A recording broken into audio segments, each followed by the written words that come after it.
Hey YouTubers, Wendy here. I found out something cool I wanted to share with y'all. I've really been meditating on this, and it's given me tremendous insight into things relating to spiritual warfare, which is what I do. And it's something that I found in a book by Derek Prince, who was a deliverance minister years ago before he went home to be with the Lord. Y'all know how when you get saved and the Holy Spirit fills you, and you know how you just like radiate love and you feel so much more love for people, and it's God's Spirit expressing through you, right? Okay. When demons attach to you, they express their nature through you. Now think about this for a minute in relation to, let's say, the demon of lust. A demon of lust doesn't just cause you to lust. It actually is lust. And it's looking for, the reason it wants a human body so bad isn't just because it's a higher honor in hell among its peers. It's because it has that craving. It has that lust to express itself. So if it attaches to you, then it can then express its nature and satisfy its cravings through your body. Y'all get that? It literally craves all those things through you and uses your body to try to satisfy that craving, which of course with lust it never does. Whether it's a lust for sex, lust for food, or lust for material things, whatever it is. But think about that for a minute. The Spirit doesn't just attach to you and influence you. It literally attaches to you to express its nature through you, to operate through you. Let's say that we're dealing with the spirit of perversion, which you see in cases of child molestation, things like that. That's a spirit of perversion operating. Now, and those demons, that people have seen them, said they're so disgusting they don't even hang out with each other. Okay, let's say a spirit of perversion attaches itself. It's going to express itself through that person's body in perversion. It's going to crave to do perverse things and commit perverse acts. A spirit of lying wants to lie all the time. So it's going to express itself through the person it's attached to by lying, lying, lying. Everything, everywhere it turns, it's lies and more lies. Do y'all get that? Isn't that interesting? I think that is so interesting, because I always thought of demons as like, okay, they attach to you and they speak things to you, and they annoy you and torment you. They just cause you to do things. I didn't think of them as actually expressing of their nature, of what they are, through your body. And to me, that's so much more disgusting, too, when you really think about it. I don't want anything that vile and disgusting expressing anything through my flesh, okay? But the more I think about that, that is just, it's just almost mind-boggling. So you think like a spirit of murder.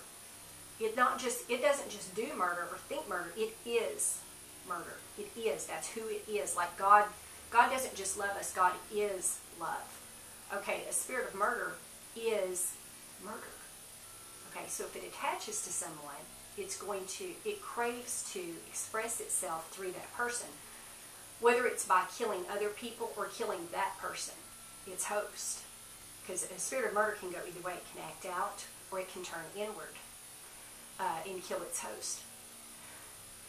And if you really start to think about all the different kinds of spirits and how they are, whatever they represent, then you realize, like a spirit of cancer, and people have seen this spirit, so I'm not just making this up. A spirit of cancer expresses itself with cancer. I mean, obviously. It clings to it grabs the flesh, and then it starts to express through it.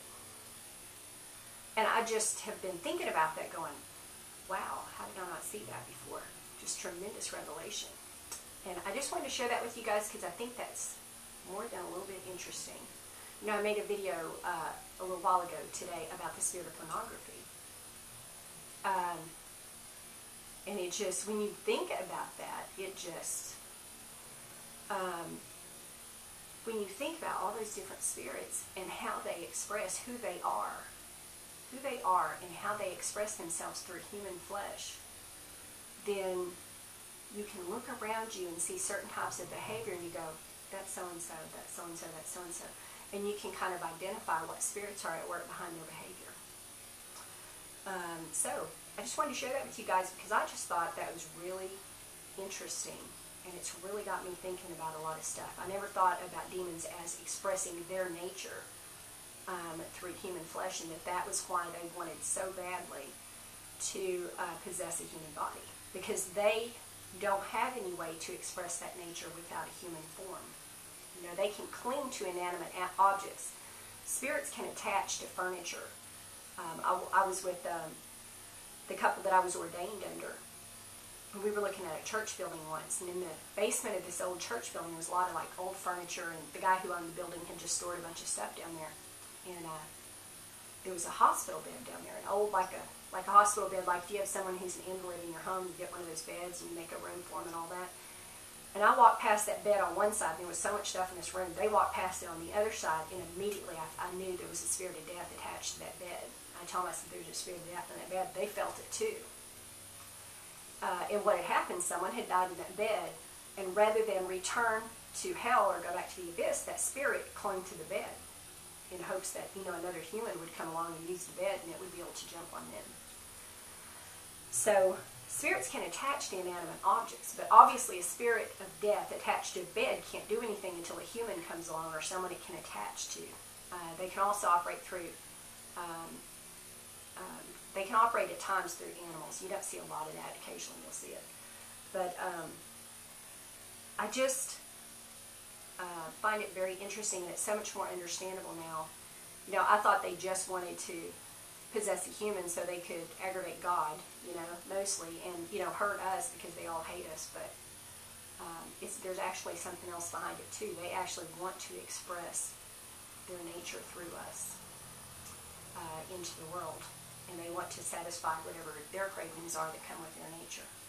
So I just wanted to share that with you guys because I thought that was really interesting when you start looking at demonic activity that way. So anybody has any comments, leave me some comments at the bottom and tell me what you think. Or if you have experienced anything like, you know, or you've read something like that or whatever, tell me what you think. You guys have a great day.